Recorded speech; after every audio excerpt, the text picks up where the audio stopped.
inherited from my father? Yes, I did. But there's so many other people out there that don't even do that, that are just a billionaire's or a millionaire's son. Anybody out there that knows me, that's done business with me, which would be an awful lot of people. I've done business with people from one end of the Richter scale to the other, and they would all vouch for me that I've been working since I've been 12 years old. There's probably very few industries that I haven't been involved in. Where's that hunger come from? You're a billionaire son. Why do you need to work?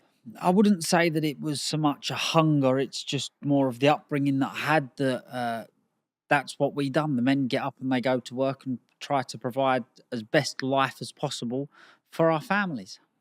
Mm-hmm. So tell me, where did this all sort of start from? Like, you're in primary school, you're 8 years old. What was life looking like for you? To be honest with you, I remember my dad buying his first mobile home park, and I was in school, in primary school at Gideon Park, and we left and we moved out of Essex to Potter's Bar, and there I went to a school called Cuffley. And my entrepreneurial life, should I say, hadn't really started until I was 10 or 11. Now, I'd always been around my dad doing deals, gone to work with my dad for days. That was ever from being 4 or 5 years old. And that when I went into senior school, I then developed or learned that I had a very natural ability to trade. And I used to buy and sell sweets. Now, we used to buy and sell sweets from the off license.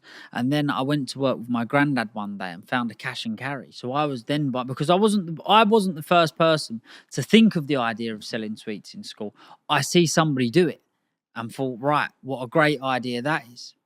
And then obviously they was buying their stuff from the off license. And then as time went on, I found out where the off license got their stuff from, which was a cash and carry. Mm-hmm. And then I used to go and buy my wham bars or refreshers from there. And then following on from that, I purchased a van, and I used to go around to industrial estates and off licenses offering toilet paper, high visibility vests, work gloves, hard hats. Basically, I used to know a couple of wholesalers.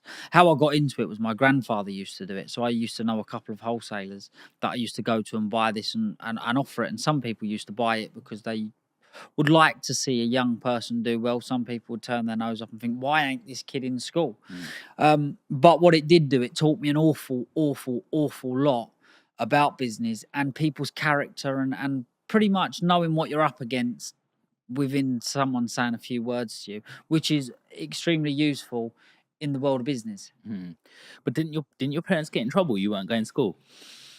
Well, the law is you have to have some form of teaching, which could be a tutor, which I actually did have a tutor. Okay. But it didn't work out too good. It just, I didn't click. It wasn't, unless I was hands-on and something was physical, I struggled to learn. Mm-hmm.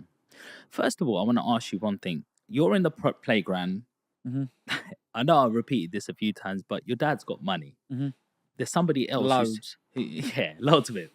Bags of it.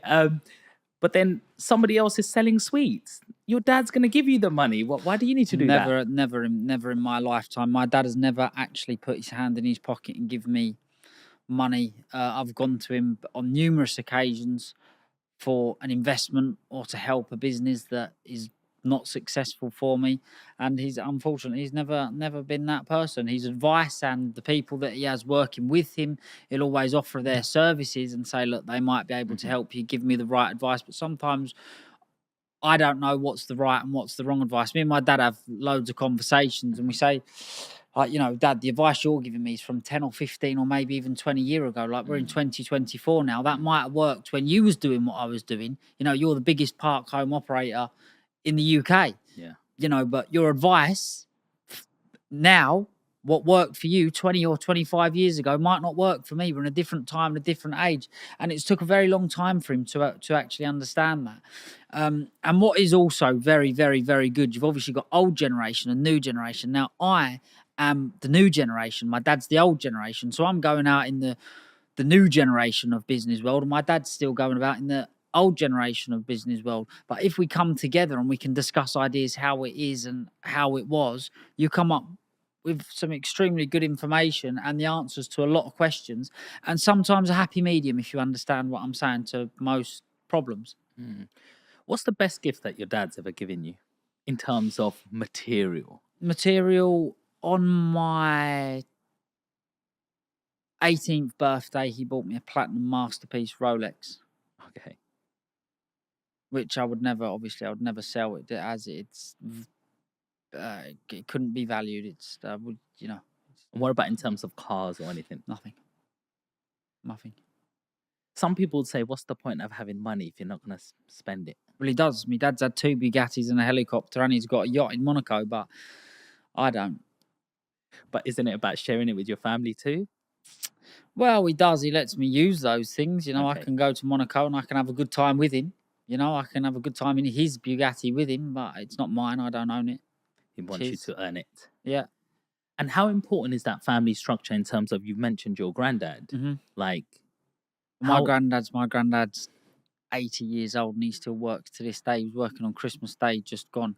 The work ethic has been bred through generations. Now, I never really knew my great granddad, but I've heard stories about him also. They work their fingers to the bone, and it's actually, I wouldn't say it's a problem because it's a good thing, but whatever I do, it over occupies my mind and I can't stop thinking about it. Like, for example, I've started a WhatsApp group and a TikTok channel, and I'm always thinking about how I want to make this successful, how I want to make it better. And that's been what anything. I only use them two for an example because they're new projects.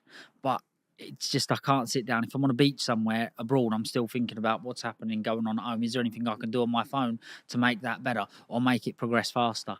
It's just and when people ask me the question about my dad's work ethic, if it's anything like mine, which I believe it is, then that's how it is. It's like some sort of ADHD that you have to, but it's an ADHD where you have to do business and make money or make your business better so it's in a better position to make money. is it fun? Is it hard finding friends for you?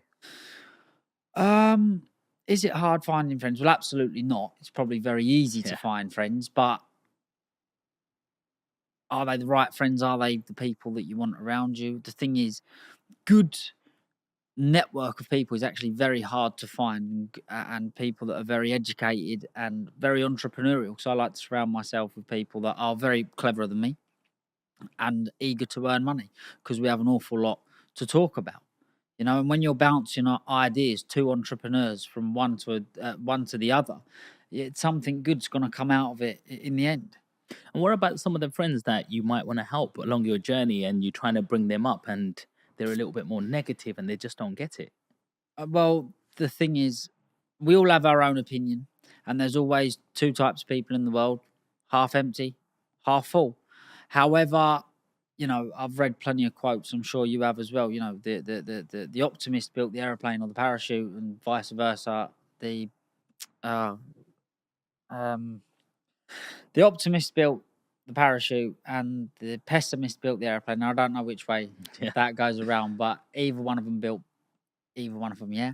And that's why we need both types of people in this world. It's the same in business. Somebody who's eager and who's keen could end up losing their money. But if there was a partnership, a pessimistic person, an optimistic person, that would be the perfect business because you would get again a happy medium of right. Is that good? Should we go all guns blazing? No, hold on a minute. If we go all guns blazing, this could happen. This might not work. Do you understand where I'm coming from? Have you had to leave anybody behind?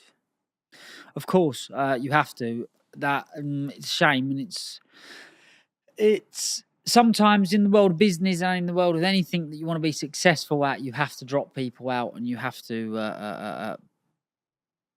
cut off loose ends. If it's holding you back, you need to cut them off and push forward because again, like you need to be selfish. And there's plenty of times. And do you know what?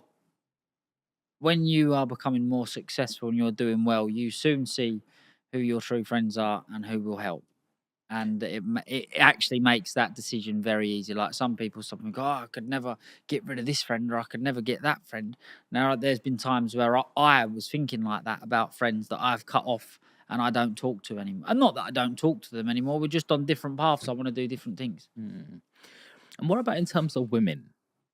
How do you find like a woman or a lady who's not just after your money? Well, that takes a little bit of time. You've got to get to know them. After you've got to know them, then it's down to your own judgment, really, because anybody can put on a good act for however long, and anybody can be fooled. So again, it's not easy, but you've just got to go off of your own gut instinct in times like that. Has there ever been a situation you've been in that you've learned from I'm this? sure there's again my entrepreneurial